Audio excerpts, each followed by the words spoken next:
Good morning.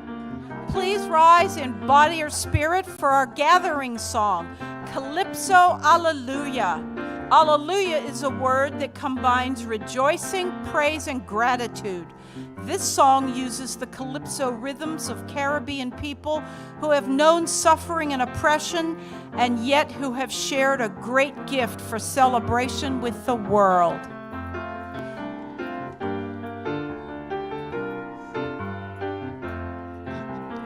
Alleluia, sing alleluia. Alleluia, sing alleluia. Alleluia, alleluia.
Good morning.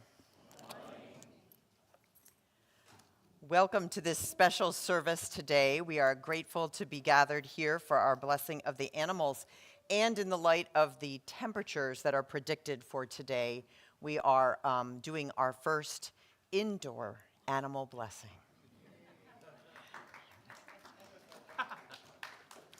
And we're going to just invite you to remember that we're really glad that everyone is here, including those on our stream today. And special thanks to everyone who made, Eric and Liam especially, who made this possible, because it was a lot of work to get it into this place. So thank you. I'm the Reverend Leslie Takahashi, and my pronouns are she and her, and we are so glad to have all of you here. If you are visiting us, and I know we have a few visitors, it's really easy today. After the service, you just need to go over there and fill out a visitor's card. Usually we have to direct you to a totally different space because we're usually over there, but today it's really easy. And online, you can also fill out a virtual card. We are really grateful. We will be having our coffee hour in here with a lot of tabling activities, so please do stay afterward. And today is the first Sunday of the month, so we will have the opportunity for those who are ready to make the commitments of membership to sign the book. And I guess we'll do that over there. Just making this up. Over there on this side. That's where it's going to be. There we go. I want to just mention a few rules of etiquette as we welcome our so far all four-footed friends, I believe. No one's slithering that I know of. Okay, so with that, I just want to say for those who have brought animals, thank you for doing that. If your animal expresses a vocal opinion, no worries. If they seem distressed, we have a calming tent outside with water for them, if you'd like to do that. And after service, we invite those with animals to take their animals outside for a break before coffee hour, where we have two setups here and here for animals outside, because usually we're outside when we do this. And then you can determine if they'd like to come back, because during coffee it'll be a little less regulated and orderly, and that'll be up to how your animal is doing at that time. For the rest of us who want to be hospitable to our guests, please move slowly and gently today. We're not going to do a greeting of each other, so do that after the service, and we invite people who want to drop a stone after this to do so after the service in addition to during the service, and we'll just move with intention today. We have a lot of things going on our tables as well. You can sign a pledge today to learn about some of the activities, the propositions that various groups that share our values are talking about, and there's also a pledge that you can sign, a pledge to vote that is being sponsored by our partner Faith in Action East Bay. We have a Defend Democracy table up, and today is the last day to take our postcards because they have to be mailed by tomorrow, which is a good reminder for some of us who have postcards they need to put in the mail, right? So we will also, we only have 100 postcards left from the Center for Common Ground. We've done 3,000. And our plan had been to dedicate and install a plaque honoring our former member, deceased member, Robert DeVite, who gave us a legacy gift of his estate to allow us to establish a justice fund, which also protects animal rights. And we were going to do that today, but with the temperatures predicted for what they are, the plaque is here, and we hope you'll take a moment to honor Robert, and we will install it at another time when it's a little bit more hospitable outside with the temperature. So welcome to this beloved community. This will be an interesting service. That's mine. Good morning to everybody. I am Jim Lincoln. Wait, hold on, Jim. You need to have a mic. What? You need a mic. Oh, there we go. Okay. I'm not sure you really needed this. I'm used to bellowing to classes of 300 undergraduates at UC Berkeley, so volume is usually not a problem. Jim Lincoln, pronouns he, him, his, a member of your board of trustees. So we begin our services by reading our mission statement together.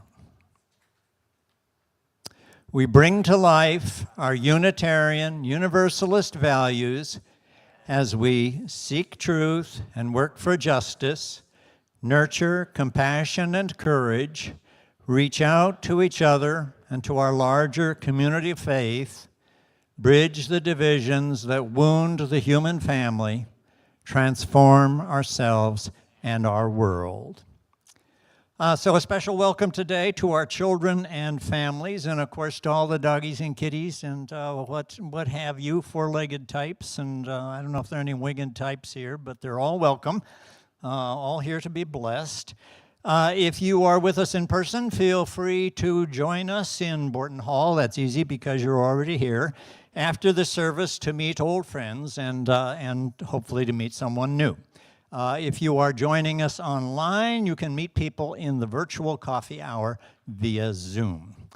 Sunday, of course, Sunday services are just the beginning of the church week. Our weekly email and Beacon newsletter are good ways to track the many, many ways we can gather and connect here as we do every week and all the time. So welcome. It is so good to be together.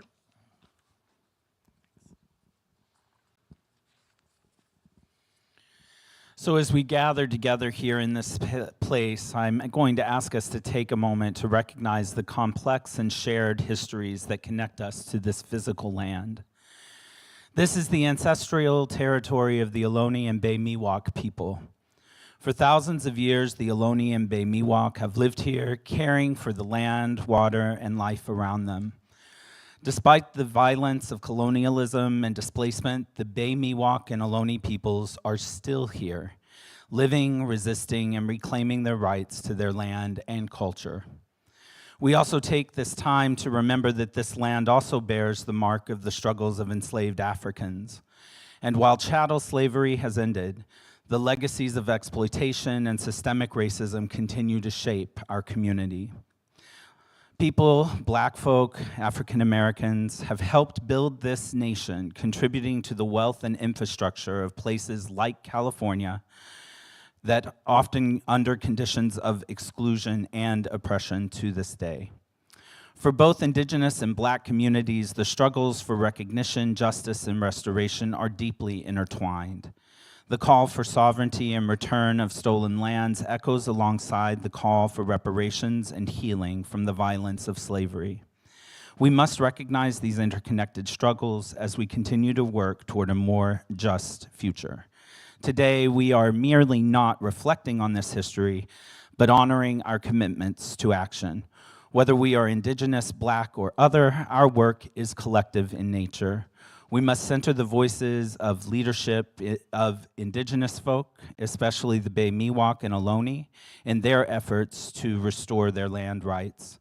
Equally, we can support reparations for the descendants of enslaved people whose labor and lives were stolen to make this country what it is today. Let this acknowledgement be a commitment to solidarity. It is an invitation for all of us, whether we are descendants of this land or of forced migration, or for those who have come here seeking a better future, that we can work together toward healing, justice, restoration for all who have been harmed by colonization and slavery.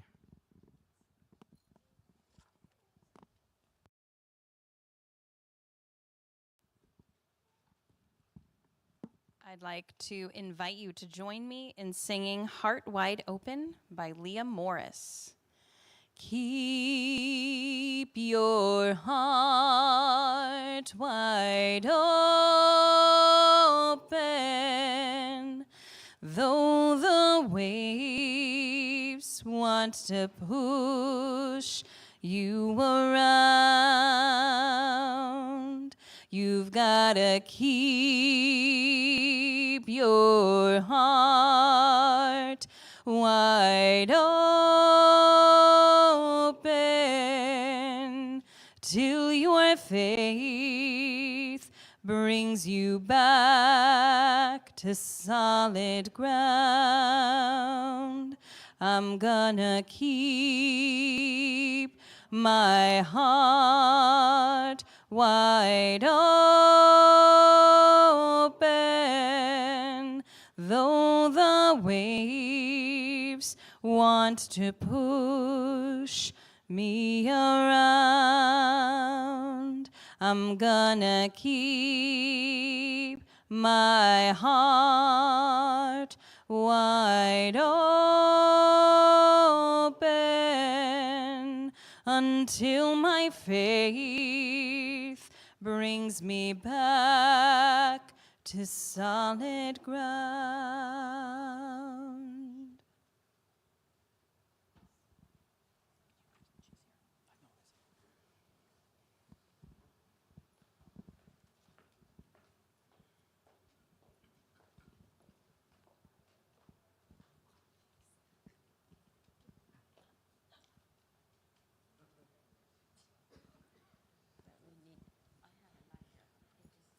Oh, it's okay. I've got it, Mom.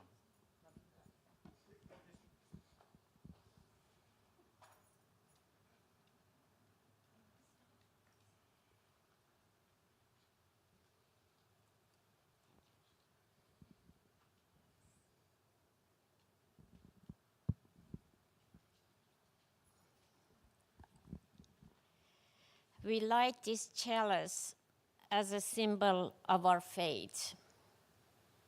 May our many sparks meet and merge in communion of heart and soul. Deep calls unto deep, joy calls unto joy. Light calls unto light. Let the kindling of this flame rekindle in us the inner light of love, of peace, and of hope.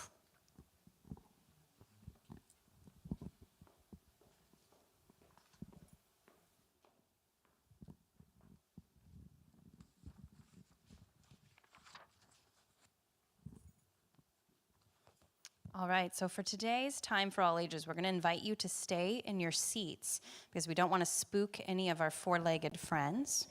And I also want to lift up that today we're staying in here for service, for a multi-generational service. And so we do have our fidget table set up in the back. So if we have any younger friends who want to fidget, we do have that station back there. Now, I want to tell you a story. The story is called The Promise of the Forest. A story of nature and respect. Once upon a time, nestled at the edge of a large forest, there was a small village where children played, animals roamed, and everyone lived in harmony with nature. The forest was magical. The trees reached high into the sky, the river sang as it flowed through the land, and animals lived peacefully among the trees. In this village lived a boy named Sam and his best friend, a wise dog named Willow.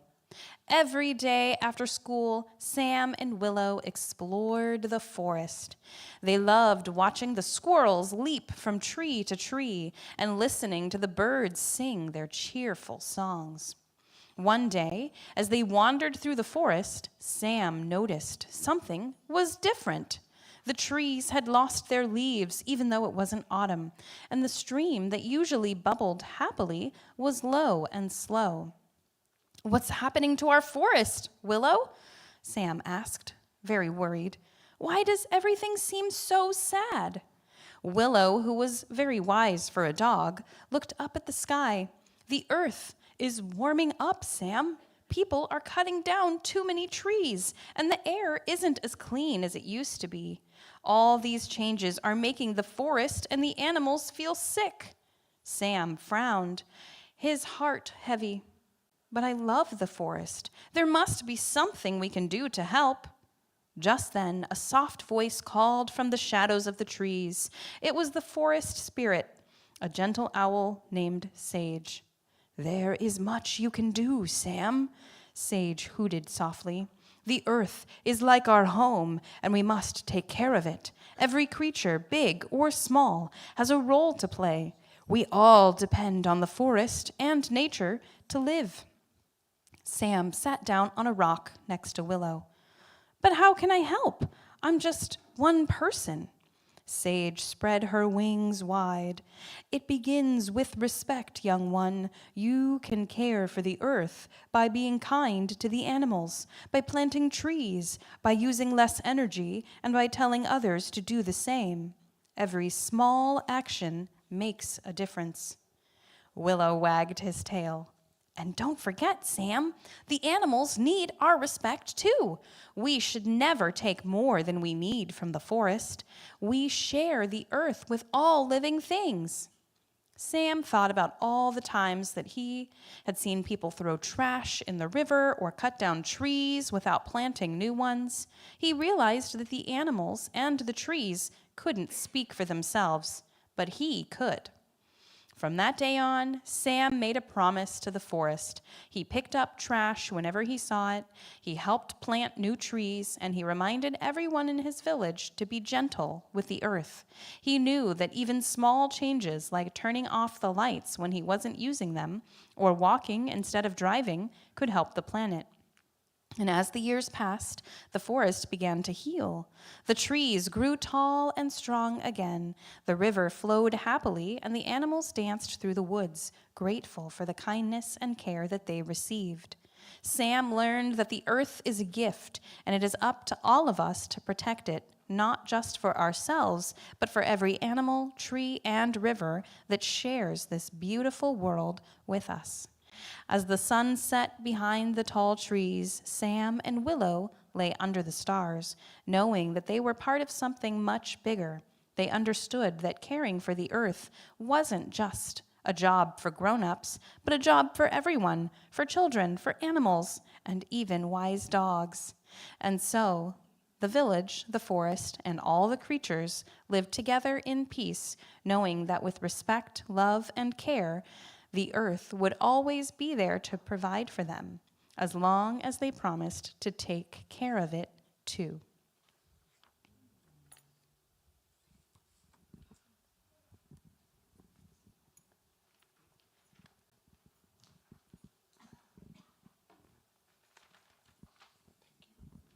Good morning.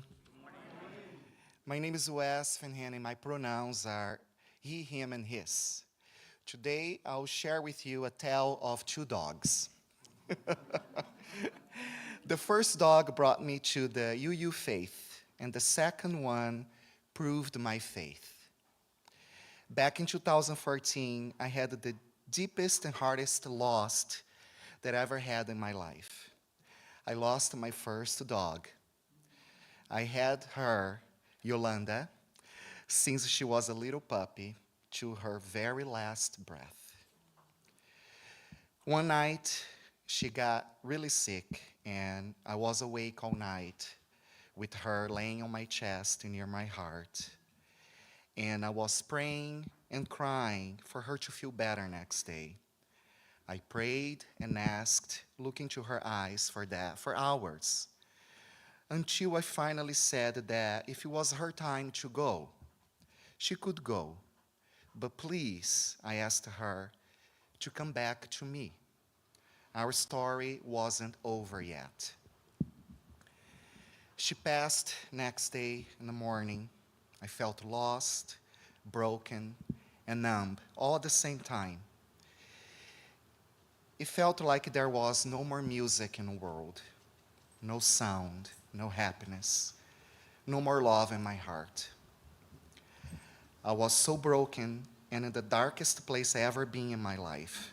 Then I needed hope. I needed something to believe and be part of. That feeling of lost and numbness brought me to the UU faith. They embraced me and told me that they also believed the animals had souls and deep connections with their humans. And that was okay to pray for them. That was enlightening to hear. After 3 months since that devastating date, I finally felt I had no more tears, no more sadness or sorrow to bear. I needed to feel the same unconditional love once again. And I was ready to start loving again. And I was still praying every day and asking for Yolanda to come back to me. I started my search online looking for the same breed of dog that Yolanda was, and there was not any puppy available for several months or locations very, very far away from where I used to live. And one night, we went out to a restaurant, and the waitress saw the background on the screen of my phone was Yolanda's photo, and she recognized the breed, and she mentioned that she had a sister that worked for a breeder near my hometown who bred the same type of dog. And I told the waitress my story, and she shared her sister's contact with me. I called her and got the breeder's number. The breeder was located the same town that my Yolanda came from, but she was not the same breeder. I called and she said she would have a puppy ready to go into a new home within a couple months. I told the breeder about my story, and I shared with her the name of Yolanda's breeder. She was touched by my deep sadness and the need for that puppy in my life. The time finally came to pick up my new puppy, Liza. And there was I at the breeder's home, holding my new love in my hands close to my heart, crying. The breeder looked at me and said that she knew the other breeder, Yolanda's breeder, and they were friends, and that she had looked back into her files and find out that Yolanda's father is Liza's great-grandfather. At that moment, I looked into my little puppy's eyes, and I knew that Yolanda came back to me, and we could continue our story. The first dog, Yolanda, brought me to the UU faith, and that faith brought me my second dog, Liza, blood-related to Yolanda. And that was either a pure coincidence or a sign. So let's believe in signs today and worship together for those pets who give us their entire life and devotion. Thank you.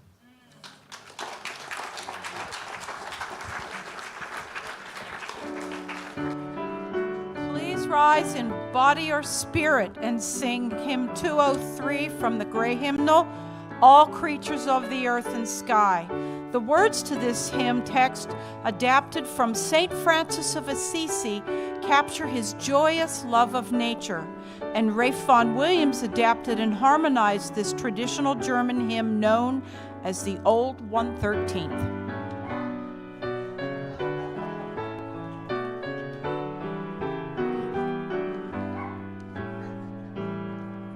Singing too.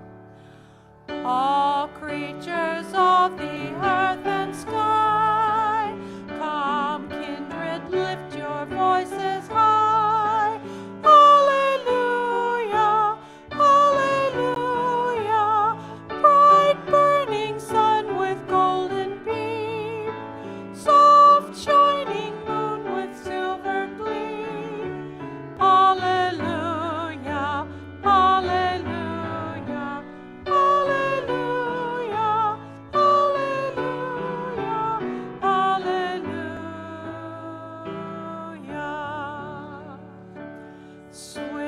Rushing wind so wild and strong, white clouds that sail in heaven along.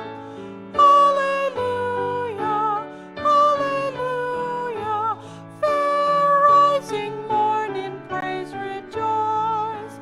High stars of evening find a voice. Alleluia, alleluia, alleluia. Alleluia, alleluia.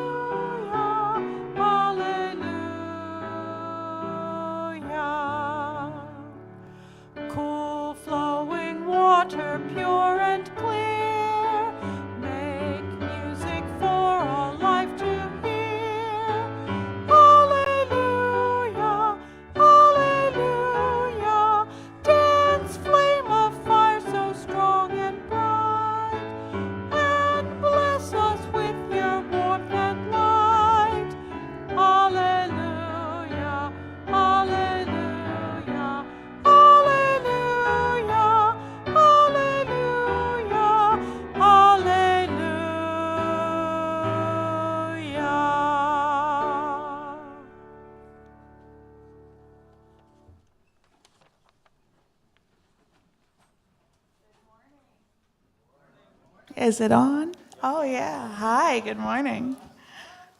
My name is Rose Rydell, and my pronouns are she, her. This morning, while we're celebrating the joy animals bring to our lives, I'd like to share with you these words from Julian Jamaica Soto. What it means to have a pet is to love someone who speaks a language you do not. A dog will bow and prance, a cat will purr and blink, a guinea pig will giggle and squeak. A long time ago, a friend of mine had a dog with soft ears and considered herself the pup's guardian. A gentle way to think of protecting and caring for a friend, such as small gesture of respect for a source of boundless love. The dog's long pink tongue lolling in a goofy grin. The cat convinced that kneading and grooming are crucial to this day. A bird asking for a treat, bending a wing to wave. These are friends. They are loves. It's kind of a surprise that you should love someone so much who would eat the butter on the table if they could get away with it, and gets endless hair on the sofa when they aren't even supposed to be on the furniture. When they are called companion animals, it's such an open, tender truth. The endless cuddles and tricks and loyalty, the comfort of fingers to fur and big, adoring eyes. These are friends. They are loves. They stretch our hearts and fill them with their abundance of kindness. When they are gone, our hearts remain larger, though their absence leaves room for expanses of grief. Their love champions and companions us still. Now, as I spent time reflecting on what animals have meant in my life, the joy and constant companionship they've brought to me, I began to think about what animals, domestic and wild, bring to our existence as human beings. When thinking about my own pets, I realized just how much my beloved animals have taught me about nonverbal communication. The way they can sense what I'm feeling, and I can sense their feelings in return. The ways that they can let me know if they're hungry or bored. The ways we express our love to each other. We communicate so clearly without the use of language at all.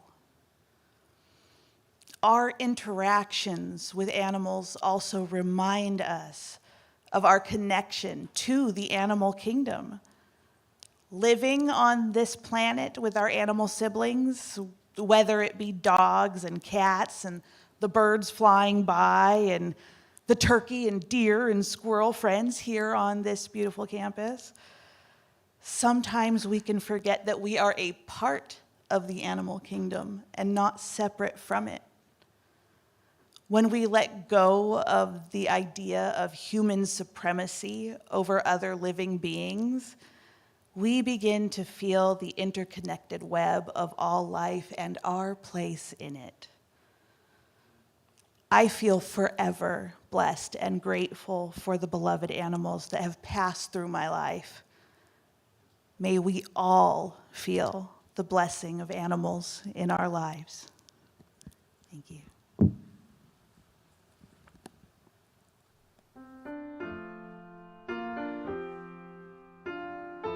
Please remain seated for our meditation song. It was written, it's the Lone Wild Bird in the Gray Hymnal, number 15.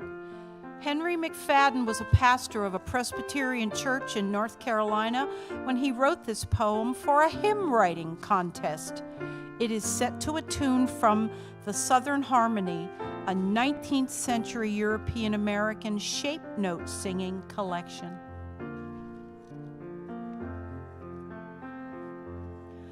The lone wild bird in lofty flight is still with thee, nor leaves thy side. And I am thine, I rest in thee. Great Spirit, come and rest in me. The ends of earth are in thy hand, the seas dark, deep, and far off land. And I am thine, I rest in thee. Great Spirit, come and rest in me.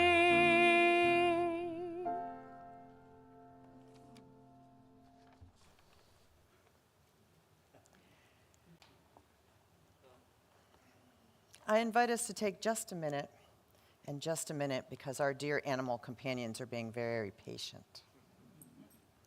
But just to take a minute to hold in our hearts today the animals that are beyond the walls of this sanctuary today. And that would include our turkeys, one of whom tried to attend service this morning in the sanctuary. But we weren't there, and our deer and all of our other animals, including the mountain lions and coyotes, which we see more because of the climate change and the fact that they're coming down from the hills. And let us also hold in our hearts today those who have reminded us through the ages, including Brother Francis of Assisi, and also including our own Dee Simmons, whose anniversary of the anniversary of whose death was this week, who helped us become a wildlife sanctuary on this campus. All of those who remind us that we must continue to find ways in this changing climate, whether it's putting out water or just going a little slower with our cars, to be careful and to remember our great interdependence with all life. So may it be.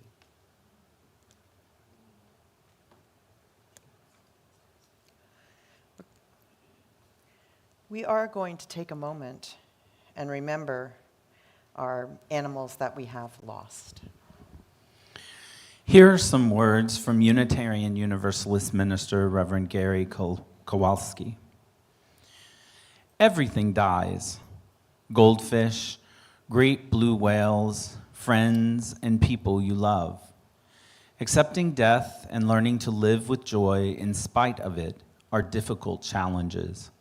And this is true whether we are saying goodbye to a person who has been close to us or an animal that has been part of our family circle.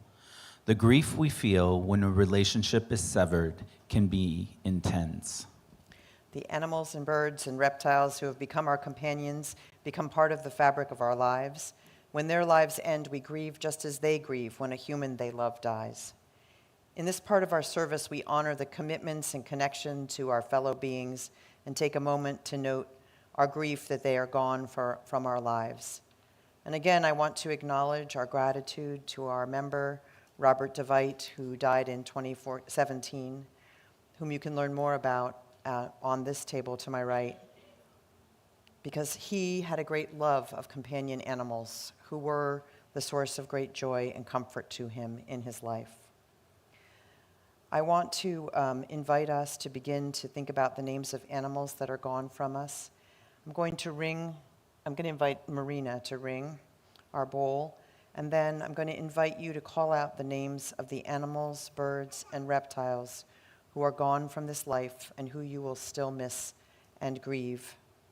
When we have heard all the names, Marina will ring the bell again. And I'm going to, we'll drop pebbles in our column for each name. The first name we're going to honor is from Mary Nail, who is watching us from her home in Boulder Creek, who lost her cat, Ash, in December. And now.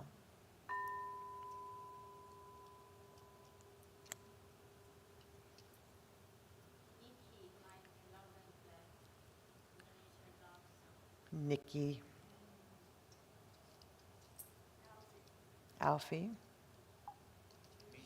Misha. Roxy, and I might have missed a couple, so repeat them. Rosie. Boots, thank you. Katie and Bing. Maya. Yolanda. Roski. Navi. Shia. Skipper. We have very creative names. Emily. Nancy and Diane. Lucci and Buttercup. Thank you. Alex. Louis. Buzz. Twiggy. Chico. Lady. Emma. Samantha. Lux. Zoe. Shima. Susan. Orcus. Duke. Midnight. I think we're going, yes. What's the last one? Nikki. Angel. Let's just take just a couple more. Daisy. This is a testimony to how important these animals are in our life. Charlie from online. Okay. Ivan. Okay. Blondie. And I'm going to, Lola. Misty.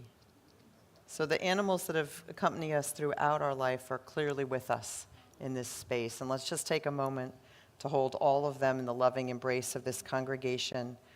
And these words from my colleague, Reverend Gary Kowalski. Animals enrich our lives in countless ways, and with their playfulness, their tranquility, their constancy, and their love, if they can help us remember that death is not our enemy, but simply one more moment in the world's endless process of becoming, dissolution, and renewal, they have imparted a final gift.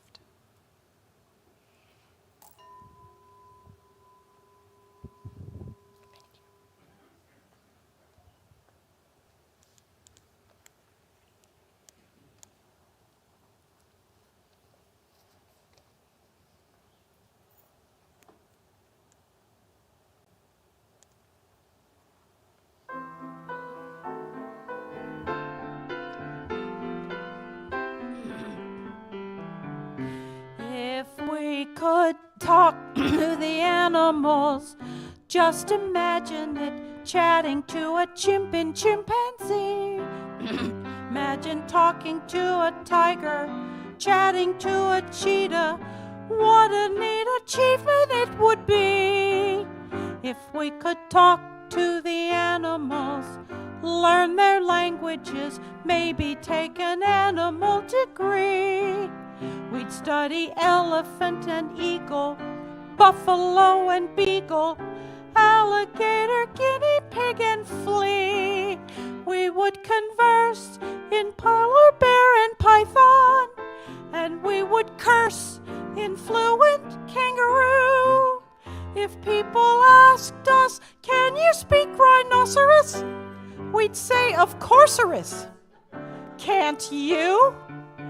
If we conferred with our furry friends, us two animals, think of all the things we could discuss.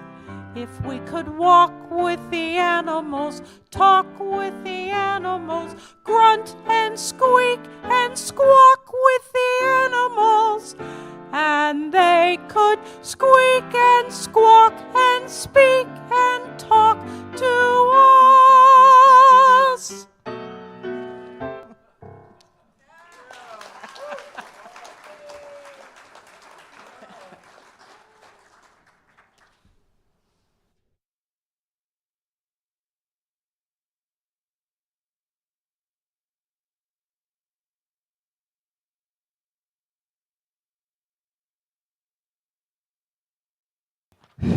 Good morning. Isn't this fun? So I am Linda Russell, a member of your Board of Trustees. My pronouns are she, her, and hers. And before I get into a sharing for the call for the offering, I want to remind folks about our bid for love. We still need things that people are able to contribute, whether it's items or skills, talents, events. Please consider what you can offer. November 9th is the bid for love. Please make sure you get in contact with our Bid for Love committee, and that information on who to contact is in the weekly email. But I just we have to put that plug out because that's our biggest fundraiser of the year. So please consider what you can offer. This morning's call for the offering comes from Reverend Maureen Killeran. And Reverend Maureen is a UU minister who served in multiple congregations in Canada and in the United States. And this is called Blessed Are All Living Things. For the blessing of animal companions, we give thanks. For the beautiful ones, those whose fur is silky and whose tails are long, whose feathers are brilliant and whose voices are splendid, we give thanks. For the frantic ones, the runts and the hungry who run for a food bowl or a pat as though this is life's last possible gift, we give thanks. For the obnoxious ones, the heads that butt against us as we're trying to sleep, the bodies that refuse to learn discretion as they make their digestive gifts, we give thanks. For those who bark and purr and growl and meow, for all those who squeak and squawk or snarl or hiss, we give thanks. For the animals unknown to us, those whose niche in life's web is fragile, whose lives are insecure, for all those who care for them and wish them well, we give thanks. Blessed are the animals, blessed are the creatures who live with us and need our care. Blessed are the mammals and the reptiles and the birds who teach us we are not alone. Blessed are all living things from whom we learn love. For a community that embraces all our beings, I give thanks to you. The ushers will now come forward.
Now, please join me for the dedication of our offering. To the work of this community in transforming ourselves and our world, we dedicate ourselves and our offering.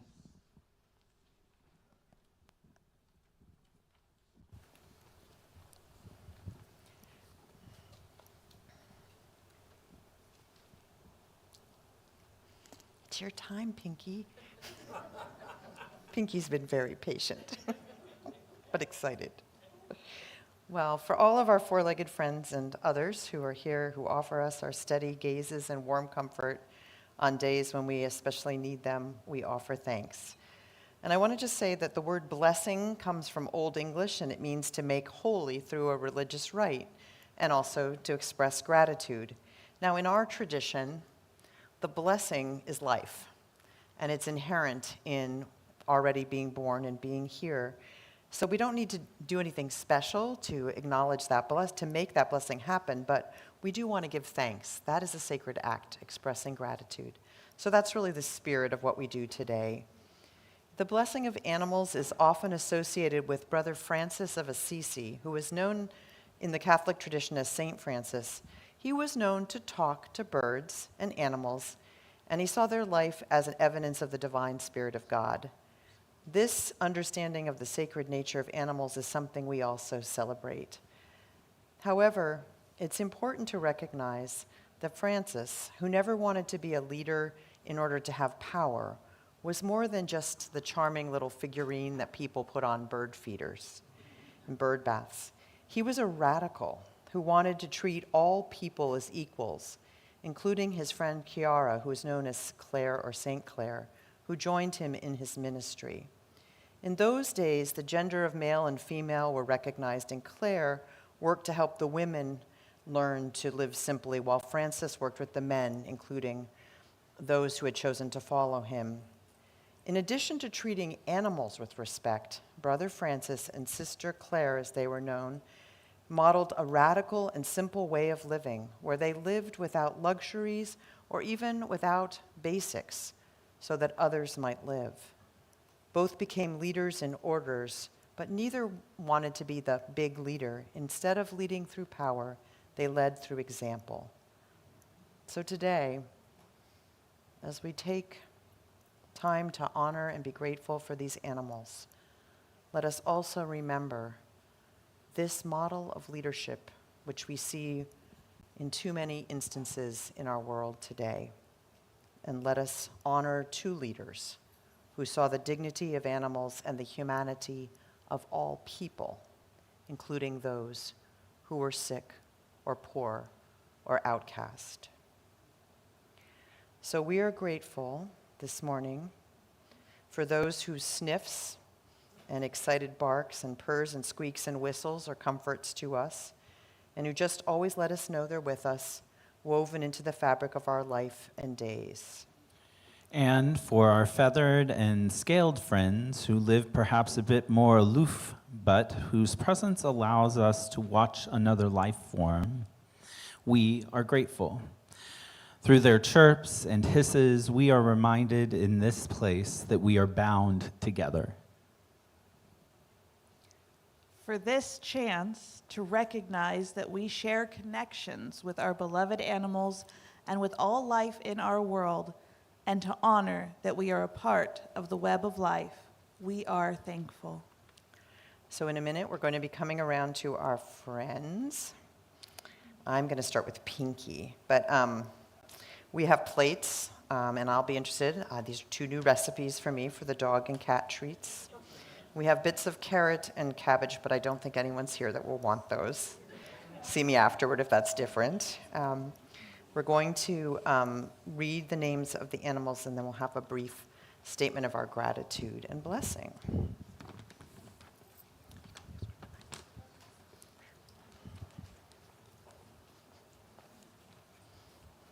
Come on, Prince, come help me. I need your help. Thank you. Will you hold this for me? Yeah. Thank you. Come with me. Come on. We got to go over here to Pinky. Okay. Jim And, well, we're not going to give Pinky the whole tray, though. Pinky would like that. That's good. Here, hold it right here, a little bit away from Pinky. Okay, so Jim and Pinky, we've got some water here from our water service. Would you like a little drop? Yeah, it's been boiled. Yes, and we have a treat. I'll let Jim discover how to give that to you. But with this, we extend the blessing of community to you. We appreciate the ways you spread comfort and companionship and pledge to honor the earth which holds us all. And your response, everyone, is blessings on you and on all creation. Can we try that? Blessings on you and on all creation. Thank you. Let's see, we're going to go. Prince.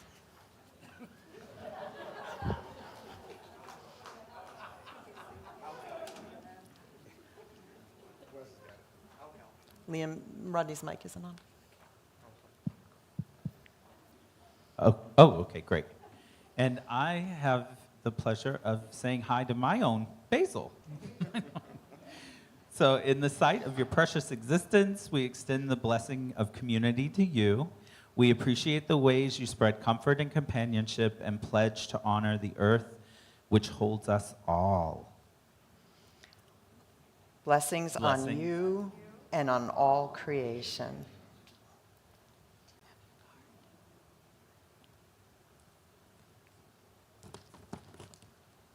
All right, I'm here with Lily. Lily, in the sight of your precious existence, we extend the blessing of community to you. We appreciate the ways you spread comfort and companionship and pledge to honor the earth which holds us all.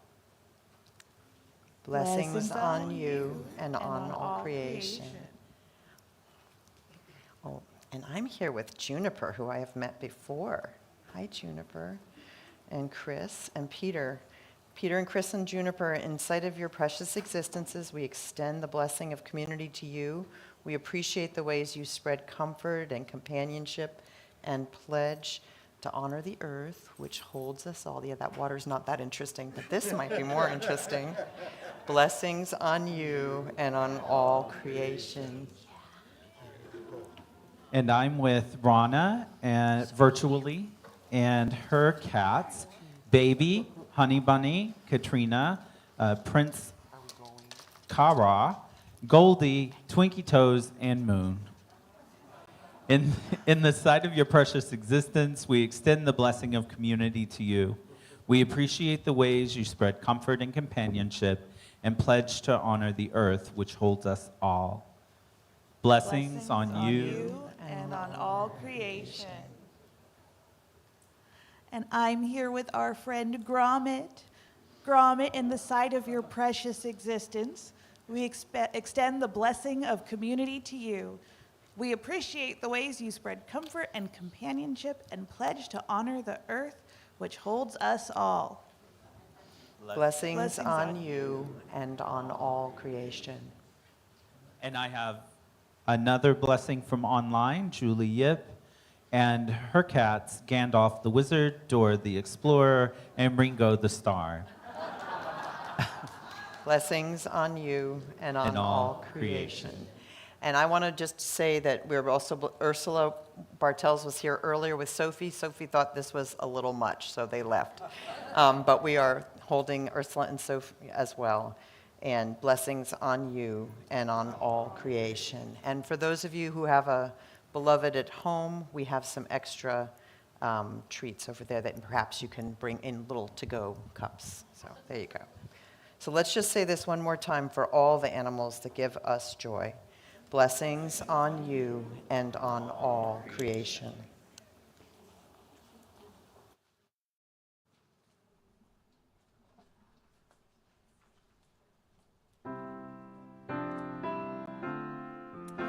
And now rise in body or spirit for our closing song, Spirit of Life. It's number 123 in the gray hymnal if you've got one.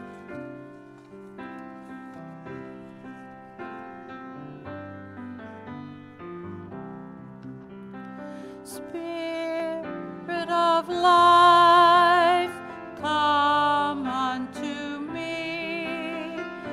Sing in my heart all the stirrings of compassion.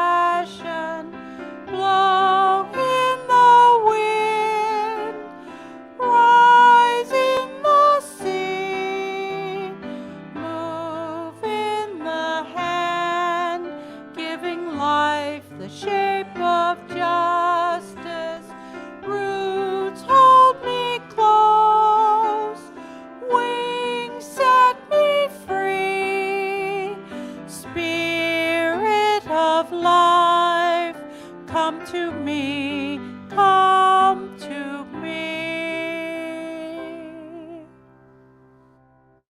And we extinguish our chalice today with the words of Brother Francis, and I will meet those that might want to drop a stone in the column afterward. Let us all move with intention and slowness after the service. We also, please know there are people around the hall willing to share important information with you. These are our closing words. Lord, make me an instrument of thy peace. Where there is hatred, let me sow love.